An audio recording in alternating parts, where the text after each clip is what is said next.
Hello बच्चों, अभी मैं आप लोगों को बताने वाला हूँ प्रोबेबिलिटी में एक टॉपिक कंडीशनल प्रोबेबिलिटी से क्वेश्चन एग्जाम आता ही है 3 मार्क्स के लिए। ठीक है, तो हम लोग पढ़ते हैं आज conditional probability. Conditional probability, conditional probability. तो देखते हैं कंडीशनल प्रोबेबिलिटी का डेफिनेशन क्या है। ठीक है, उसके बाद क्वेश्चन भी करेंगे। ठीक है, इफ़ मान लेते हैं if A and B are two events associated with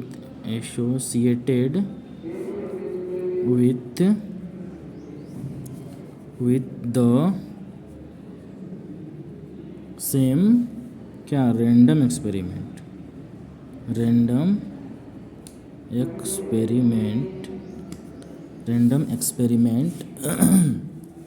then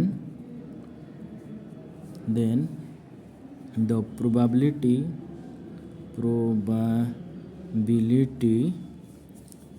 of occurrence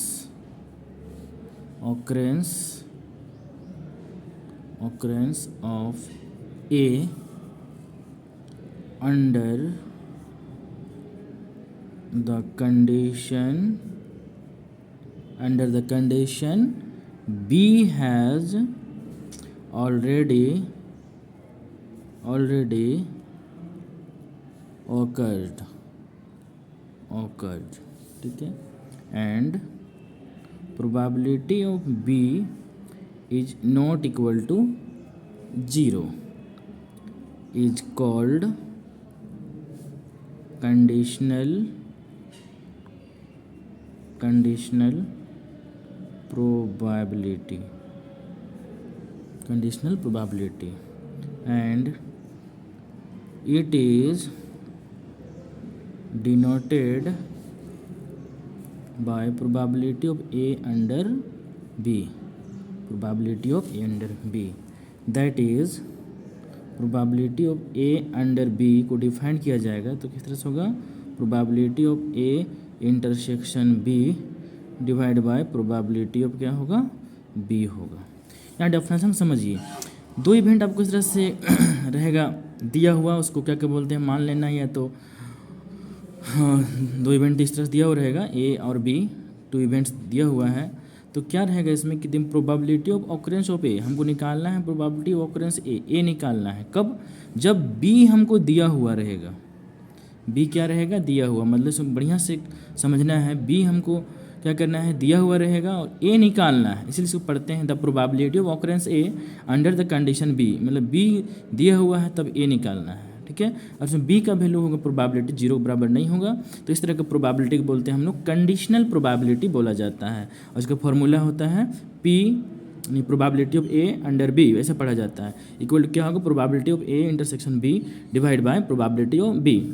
अगर मान लो इस तरह से रहे, मान लो प्रोबेबिलिटी अगर पूछा जाए B अंडर A, ऐसा रह जाएगा।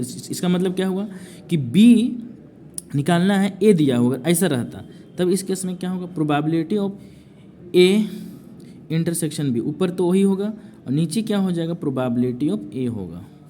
ठीक है, इसमें क्या होगा कि A पता है, ठीक है, तो आपको B निकालना है। समझ है बात को। तो देखते हैं, जब डेफिनेशन हम लोग समझ आ गया है तो एक आध हम लोग क्वेश्चन करके देखते हैं। क्वेश्चन करने से पहले एक और मैं बताना चाहता हूँ कि रिजल्ट कुछ है, इसको रिजल्ट को देख लो, दो रिजल्ट्स। एक रिजल्ट को ध्यान देखो कि रिजल्ट का यूज करेंगे हम लोग कभी कभी, probability of A union B।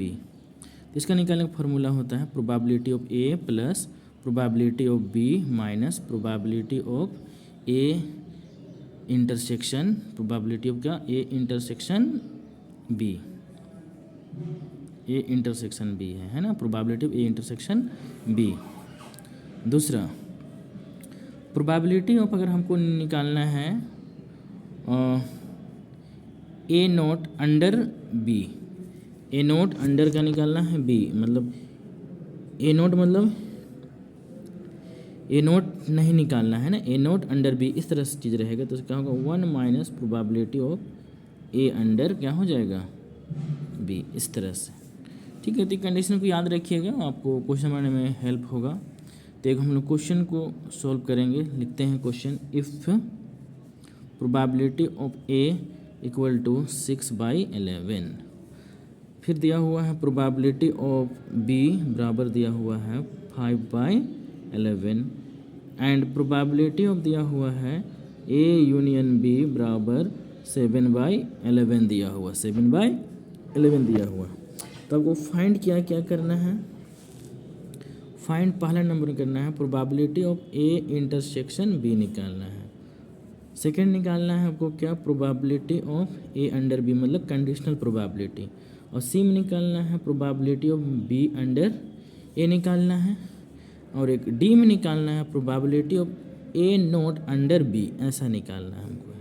ठीक है, तब हम लोग कैसे सॉल्व करेंगे। ठीक है, इसको देखते हैं। तो देखते हैं सॉल्यूशन। सबसे पहले पहला सॉल्यूशन देखते हैं ए नंबर का। क्या निकालना है, probability of A intersection B. अभी बताया फार्मूला इसके लिए, probability of A plus B minus probability of A union क्या होगा, बी होगा। ठीक, सब वैल्यू को पुट कर दीजिए। पी ए कितना दिया हुआ 6/11, इसका दिया हुआ है 5/11 माइनस यूनियन कितना है 7/11। सभी सॉल्व करने कितना आएगा 6 + 5 - 7/11 मतलब कितना आ जाएगा 6 × 5 = 11, 11 में 7 करेंगे कम तो कितना आएगा 4, 4/11। ये आपके पास पहला आंसर हो जाएगा। ठीक है, अब हमको इसी तरह से क्या करेंगे, सेकेंड क्वेश्चन को सॉल्व करेंगे। सेकेंड क्वेश्चन हम लोग को है क्या था दिया हुआ, प्रोबेबिलिटी कंडीशनल प्रोबेबिलिटी फाइंड करना है। प्रोबेबिलिटी ऑफ ए अंडर क्या फाइंड करना है, बी। तो इसके लिए क्या होता है, फार्मूला बताया था अभी आप लोग, probability of A intersection B divide by probability of B. तो ए इंटरसेक्शन बी अभी निकाले थे हम, कितना निकाले थे देखिए पीछे, ए इंटरसेक्शन बी 4/11 निकाले हैं। प्रोबेबिलिटी ऑफ बी कितना था दिया हुआ 5/11, 11 कट गया कितना बचा 4/5। तो 4/5 क्या होगा, इसका आंसर हो जाएगा। जैसे सी नंबर में निकालना है probability of B under A निकालना है।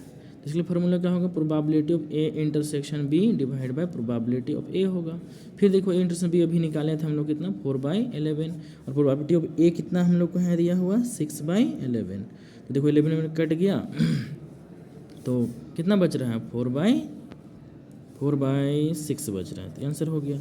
और लास्ट एक डी नंबर में आपको निकालना था probability of A not under B, condition probability ही है लेकिन नॉट डाला हो, तो इसका फॉर्मूला क्या होता है 1 - probability of A under B.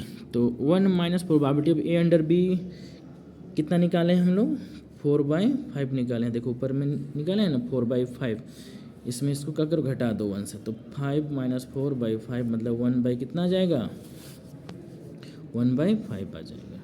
समझ आई बात को। तो इस तरह से क्वेश्चन को हम लोग सॉल्व करेंगे।